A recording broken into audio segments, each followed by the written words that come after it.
Long डिस्टेन्सको रिलेसनसिपमा चाहिँ नि कहिलेकाहीँ समस्याहरू आउँछ होइन। पहिलोचोटि होला सायद मैले पैसा मागेको मेरो गर्लफ्रेन्डसँग होइन।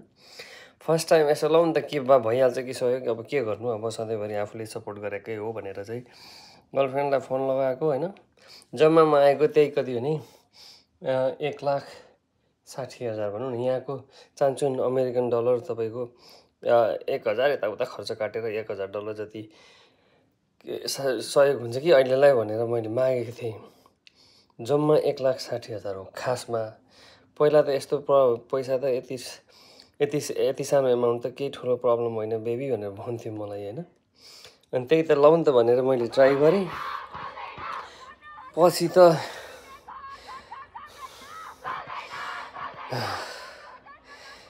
यस्तो डरलाग्दो कुरा आयो कि उताबाट त, तेरो के भन्छ यहाँ गर्लफ्रेन्ड त अहिले यहाँ त आन्दोलनमा छ भनेर खबर आयो कि।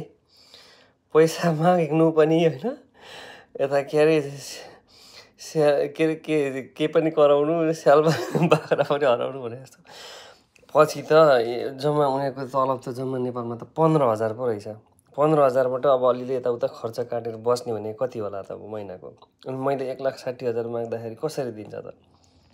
यस्तो हुन्छ क्या लङ डिस्टेन्स रिलेसनसिपमा, एकअर्काको समस्याहरू बुझिदिनु पर्छ। त्यही भएर यो भिडियो मैले जनहितका लागि जारी गरेको। जो चाहिँ तपाईँहरू विदेशमा हुनुहुन्छ र तपाईँको गर्लफ्रेन्ड नेपालमा छ भने चाहिँ यत्रो धेरै पैसाहरू माग्ने कोसिस नगर्नु। किनभने सम्बन्ध मात्र बिग्रिँदैन कि, यसले अरूको पनि के भन्छ ठुलो समस्या यसले निकाल्छ क्या।